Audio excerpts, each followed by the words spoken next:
तो आपका ये तो है आपका स्टोक का कर्ल प्रमेय और ये आपका गॉस डाइवर्जेंस प्रमेय, ठीक है। तो स्टोक के कर्ल प्रमेय से तो आप रेखा समाकलन को पृष्ठ समाकलन के रूप में, पृष्ठ समाकलन को रेखा समाकलन के रूप में लिख सकते हैं। गॉस डाइवर्जेंस प्रमेय से पृष्ठ को आयतन समाकलन में और आयतन समाकलन को पृष्ठ समाकलन के रूप में लिख सकते हैं। दोनों का ही उपयोग होता है। तो ये आप एक स्क्रीनशॉट ले लो, ठीक है। तो अब आपकी ये यूनिट खत्म हो गई है।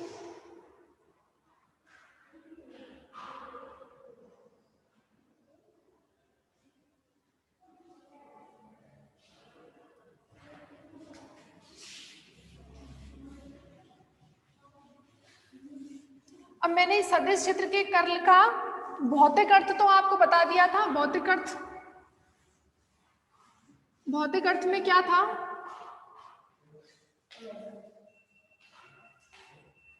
ये कौन है sir? Thank you, happy birthday.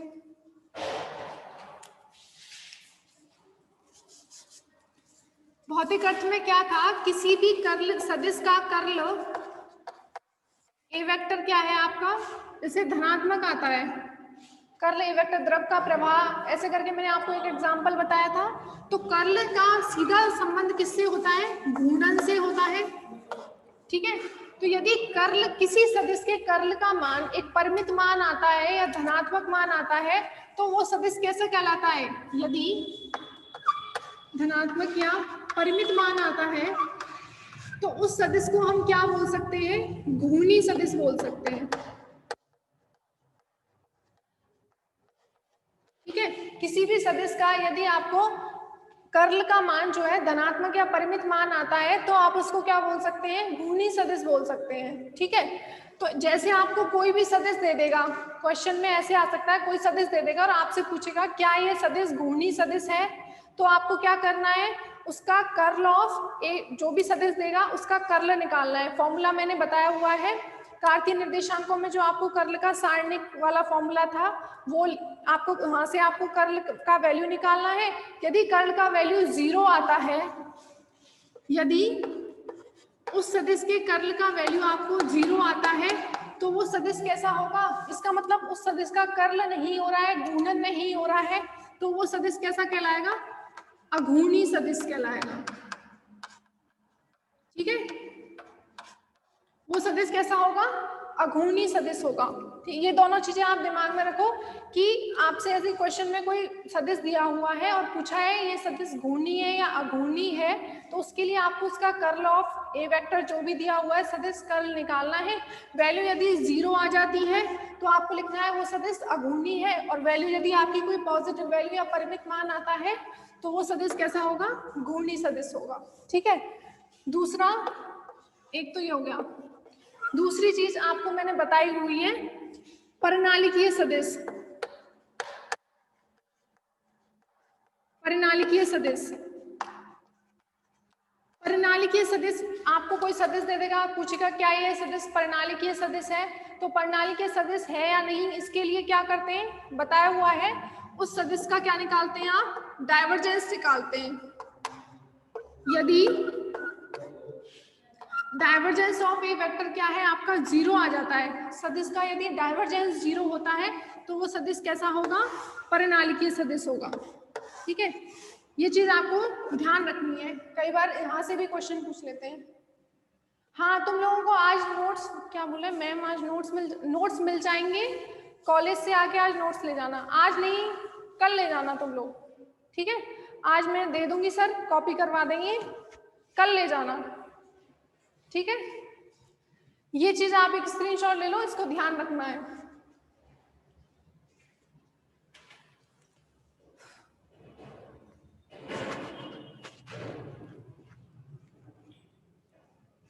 अब जैसे आपको एक क्वेश्चन है, कल जो मैंने 1-2 क्वेश्चन छोड़े थे वो तुमने किए क्या? नहीं किए क्या?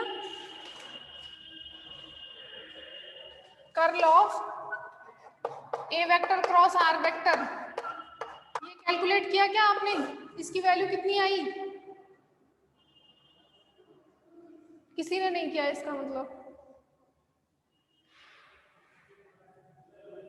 करो तुम, कुछ तो अपने आप भी करना पड़ेगा ना।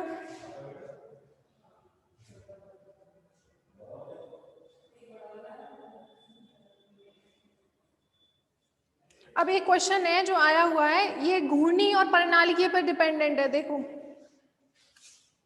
ले लिया स्क्रीनशॉट इसका?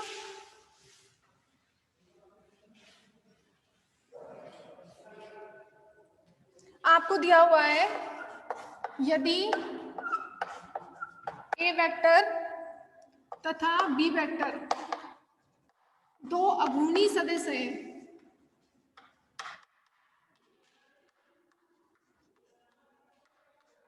ठीक है, ये दो हैं आपके अघूर्णी सदिश हैं दोनों। अब उसने क्वेश्चन में पूछा क्या है, तो सिद्ध कीजिए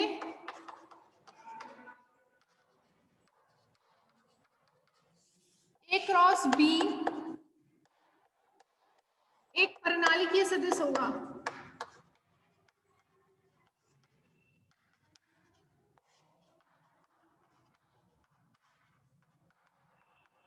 ये प्रूफ करना है आपको, ठीक है। जब आपको दिया हुआ है कि ए क्रॉस बी क्या है, अघूर्णी सदिश है। अघूर्णी सदिश का मतलब क्या हो गया, इनका घूर्णन शून्य है, इनका मतलब कर्ल शून्य है, ठीक है। तो इसका मतलब क्या है कि del cross A equals to 0, अघूर्णी सदिश है। डेल क्रॉस बी क्या है, 0, क्योंकि दोनों ही क्या है, ए एंड बी दोनों अघूर्णी सदिश है।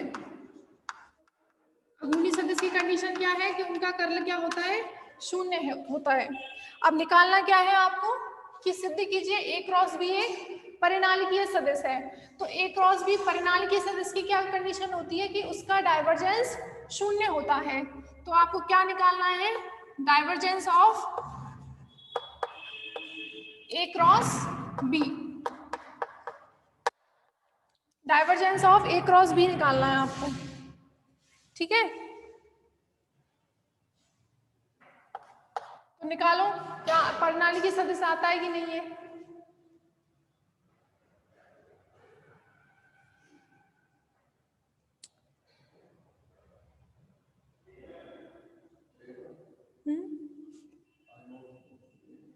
बता दिए मैंने, नोट्स मिल जाएंगे इनको आज।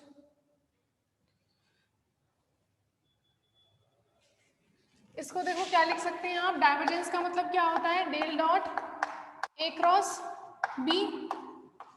ये आपने मैथ में इसका फॉर्मूला पढ़ा है, इसको क्या लिखते हैं, B vector dot del cross A minus A vector dot del cross B. आपसे पूछा है ए क्रॉस बी एक परिनालिकीय सदिश है क्या, तो परिनालिकीय सदिश के लिए हम क्या करेंगे, ए क्रॉस बी का डाइवर्जेंस लेंगे। डाइवर्जेंस मतलब डेल ऑपरेटर का डॉट प्रोडक्ट। तो इसको ओपन कैसे करते हैं, बी को बाहर निकालेंगे तो डेल क्रॉस ए आ जाएगा, ए को बाहर निकालेंगे तो डेल क्रॉस बी हो जाएगा, ठीक है। इस तरीके से लिखेंगे। अब आपको पता है फ्रॉम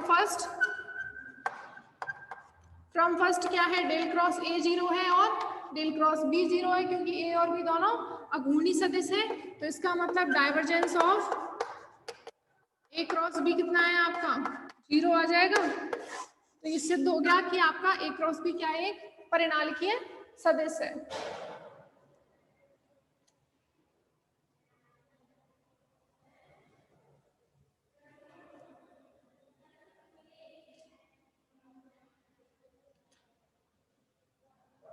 ठीक है, नेक्स्ट स्क्रीनशॉट ले लिया।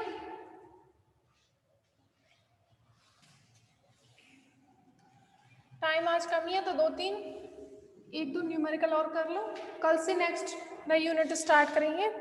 आपको जैसे दिया हुआ है कि वेग सदिश दिया हुआ है v vector 2x i cap plus 2y j cap. तो आपको बताना है कि ये जो गति है वो अघूर्णी है या घूर्णी है।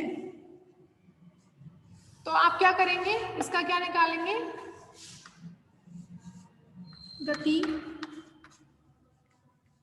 अघूर्णी है, ये आपसे पूछा गया है। तो क्या करेंगे, आपको क्या करना है, घूर्णन के लिए कर्ल निकालना है डेल क्रॉस बी। तो डेल क्रॉस बी को कैसे लिखेंगे आप, I cap J cap K cap del by del X del by del Y del by del Z. V vector के क्या लिखने हैं आपको, V x we why we Z. जैसे आपने कर्ल ऑफ ए वेक्टर में क्या लिखा था यहाँ पर, a x a y and a z. जब बी वेक्टर है सदिश तो क्या लिखेंगे, v x we why we z, ठीक है, v x we y and v z. अब आपको पता है वी एक्स में, इस बी वेक्टर में आई कैप के अंदर घटक है आपका, ठीक है।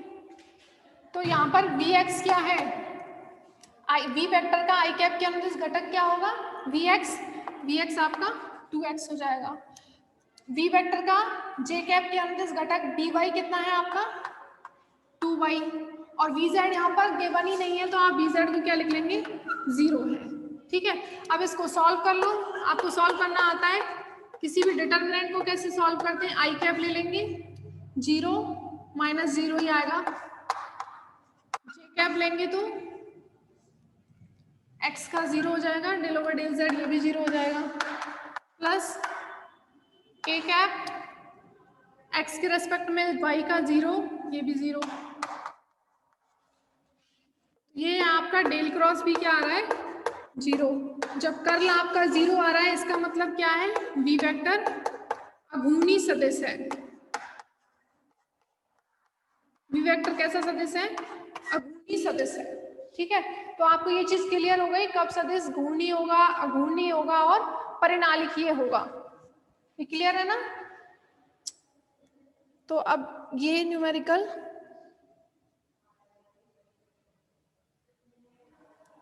अब एक और एग्जांपल है, ये तो खैर इससे रिलेटेड नहीं है।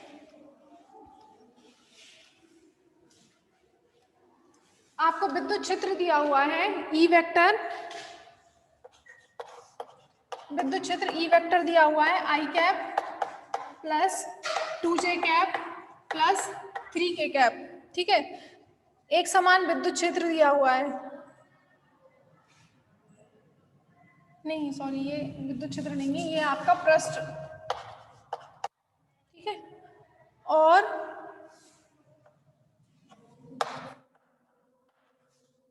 जो विद्युत क्षेत्र है वो है आपका 4i cap plus 5j cap 6k cap volt पर मीटर, ठीक है।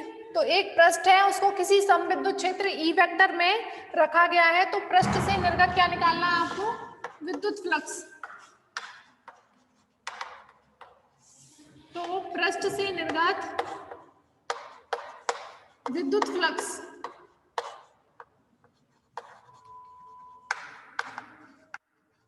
विद्युत फ्लक्स क्या होता है, phi equals to E vector dot S vector. विद्युत फ्लक्स निकाल सकते हैं ना आप, E vector dot S vector. तो फाई इज इक्वल टू क्या आ जाएगा, लिख दो आप, 4i cap plus 5j cap plus 6k cap, dot product है दोनों के बीच में, एस कितना है i cap plus 2j cap plus 3k cap. Dot product तो आपको पता है कि I cap dot I cap 1 होता है, जे कैप डॉट जे कैप 1 होता है और के कैप डॉट के कैप भी 1 होता है, बाकी सब क्या होते हैं, 0 होते हैं।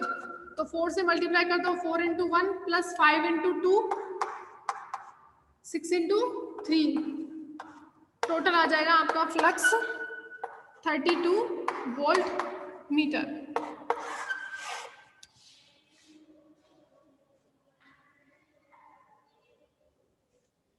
ठीक है,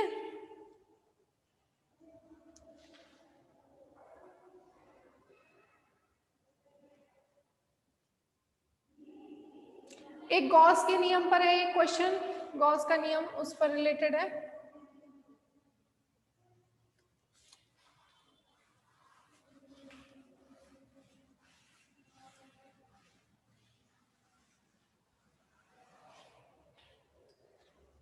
आपका एग्जाम में क्या रहता है, जैसे देखो यूनिट फर्स्ट जो है, कौन सी यूनिट, क्या पूछा है, यूनिट कौन सी, सेकंड यूनिट स्टार्ट होगी, अब फर्स्ट यूनिट खत्म हुई है तो सेकंड यूनिट स्टार्ट होगी। जैसे यूनिट फर्स्ट में एक क्वेश्चन आएगा आपको, कोई भी थ्योरी का क्वेश्चन आ जाएगा, कोई डेरिवेशन पूछ लेगा, ठीक है। इसी में आपको बी क्वेश्चन आपसे कोई न्यूमेरिकल पूछ लेगा, ठीक है, या फिर कोई छोटा कोई क्वेश्चन पूछ लेगा, एक बड़ा होगा और एक छोटा।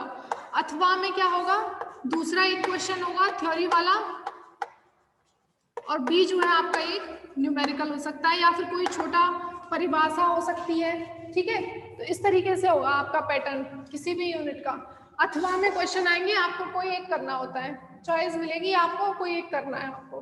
ठीक है, जिसके आपको दोनों क्वेश्चन आते हो आप वो करना, और एक आता है तो एक जो है जैसे 4 मार्क्स का है, ये 2 का है तो ये करना, ये दोनों करने होते हैं आपको, इन दोनों में से ये 2 करो चाहे ये 2 करो। ठीक है, अब इस यूनिट में से जो मैंने आपको यूनिट पढ़ाई है इसमें से आपको 4 क्वेश्चन आएंगे। ठीक है, जैसे मान लीजिए आपको यहाँ पूछ लिया सदिश चित्र के कर्ल का कार्तीय निर्देशांकों में व्यंजक व्युत्पन्न कीजिए, तो पूरा डेरिवेशन करना है। साथ में आपसे कर्ल का पूछ लिया कि ये सदिश घूर्णी है या अघूर्णी है, कोई छोटा क्वेश्चन पूछ लेगा। यहाँ पर आपसे कुछ डाइवर्जेंस या गॉस का कर्ल प्रमेय कुछ भी पूछ सकता है, तो आपको जो आता हो आप वो क्वेश्चन कर सकते हैं। ठीक है,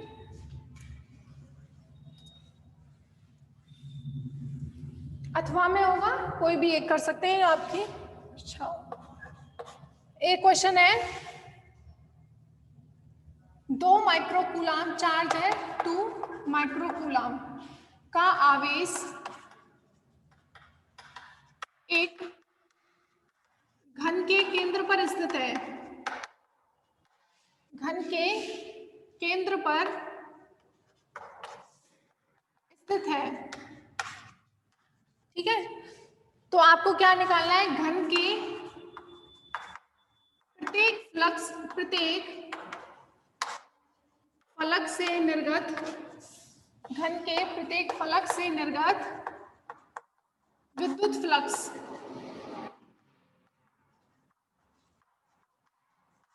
का मान।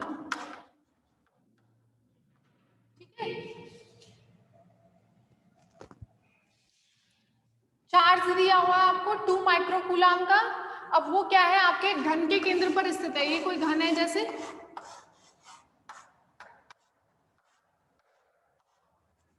यहाँ पर इसके सेंटर में ये प्लस क्यू आवेश है। ठीक है, अब इसके क्या पूछा है, घन के प्रत्येक फलक से, घन में कितनी फलक होती है, 6 फलकें होती हैं, तो प्रत्येक फलक से निर्गत फ्लक्स निकालना है आपको। तो पहले तो आप पूरे बंद पथ से फ्लक्स कितना निर्गत होगा, नेट फ्लक्स कितना होगा 5, गॉस के नियम से, गॉस का नियम क्या था, गॉस नियम के अनुसार क्या था, किसी बंद पथ के अंदेश फ्लक्स उस बंद पथ द्वारा परिबद्ध कुल आवेश, उस बंद पथ द्वारा परिबद्ध कुल आवेश तथा उस माध्यम की विद्युतशीलता के अनुपात के बराबर होता है। ठीक है, तो ये था आपका गॉस के नियम से फ्लक्स की परिभाषा क्या थी, किसी बंद पथ के अंदेश फ्लक्स का मान उस बंद पथ द्वारा परिबद्ध आवेश और माध्यम की विद्युतशीलता के अनुपात के बराबर होता है। तो इस बंद पथ घन है, यहाँ पर घन में कितना है total charge, Q equals to 2 microcoulomb. ठीक है, Q इक्वल्स टू कितना है आपका 2 माइक्रोकूलाम। माध्यम की विद्युतशीलता आप यहाँ पर कितनी लेंगे, माध्यम की विद्युतशीलता एप्सिलॉन नॉट, यहाँ पर जो है उसको क्या लिख सकते हैं आप, जैसे आपको ये पता है कि 1/4 पाई एप्सिलॉन नॉट की वैल्यू कितनी होती है 9 × 10⁹, ये तो पढ़ा है ना आपने। तो 1/एप्सिलॉन नॉट की वैल्यू कितनी हो जाएगी, यहाँ से 4 पाई × 9 × 10⁹। ठीक है, 1/एप्सिलॉन नॉट की वैल्यू क्या होगी 4 पाई 9 × 10⁹। ऐसे लिख सकते हैं इसको, 1/एप्सिलॉन नॉट की वैल्यू रख दो,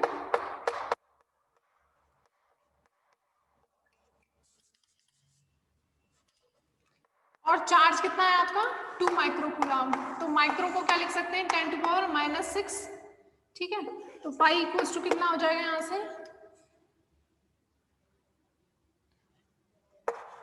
72 पाई 10⁻⁹ -6 कितने हो गए 9 - 6 3। ये आ गया आपका वोल्ट मीटर। ठीक है, कोई दिक्कत है यहाँ पे? कुछ नहीं है ना? तो ये तो आपका फ्लक्स क्या है, इस पूरे घन से निर्गत फ्लक्स है। ये जो पूरा बंद पथ लिया था, बंद पथ क्या दिया था उसने? घन का केंद्र। इस पूरे घन से निर्गत नेट फ्लक्स का मान कितना होता है? उसमें परिबद्ध आवेश और एप्सिलॉन नॉट के अनुपात के बराबर होता है। और हमें निकालना क्या है? इसकी प्रत्येक फलक से निर्गत फ्लक्स। ये तो पूरी जो इसकी 6 फलक है ना, उन 6 फलकों से निर्गत फ्लक्स का मान निकला है आपका, पूरे घन से निर्गत फ्लक्स। ठीक है, चूंकि घन की कितनी फलक होती है? घन की 6 फलकें होती हैं, अतः प्रत्येक फलक से निर्गत फ्लक्स कितना हो जाएगा? प्रत्येक फलक से निर्गत फ्लक्स, एक फलक से निर्गत फ्लक्स φ1 लिख सकते हैं। वो कितना हो जाएगा? टोटल बाई 6, क्योंकि 6 फलकें होती हैं, टोटल 6 फलकों से एक समान फ्लक्स निर्गत होगा, और एक फलक से निर्गत कितना हो जाएगा? 5/6। फाई का मान आपको पता है, 6 से डिवाइड करना है तो कितना हो जाएगा? 12 पाई इंटू 10⁻³ वोल्ट मीटर। ठीक है, ये आ गया आपका घन के प्रत्येक फलक से निर्गत विद्युत फ्लक्स।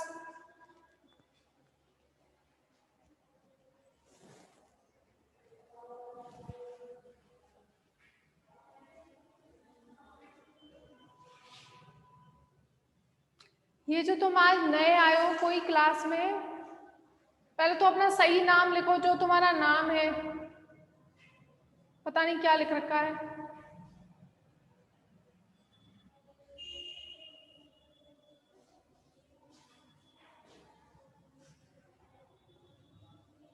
ये स्क्रीनशॉट ले लो पहले।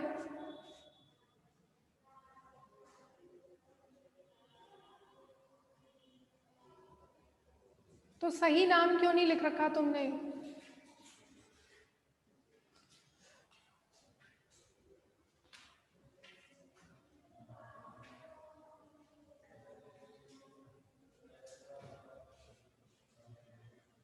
ये बुक ऑप्टिक्स बुक नहीं है आपकी। फर्स्ट ईयर में ऑप्टिक्स है वैसे, पर ये ऑप्टिक्स पेपर नहीं चल रहा है आपका। विद्युत चुम्बकीय पेपर चल रहा है। 3 पेपर है आपके, ऑप्टिक्स भी है, विद्युत चुम्बकीय भी है, और एक मैकेनिक्स भी है। पर विद्युत चुम्बकीय चल रहा है, कल भी बताया था।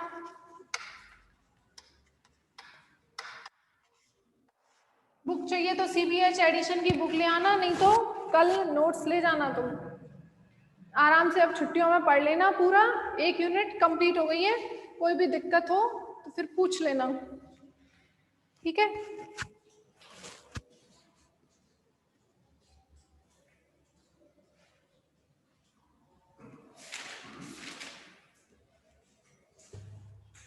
अब आपकी यूनिट 2 स्टार्ट करेंगे। यूनिट 2 है जिसका नाम है स्थिर व गतिशील आवेशों के क्षेत्र। स्थिर व गतिशील आवेशों के क्षेत्र।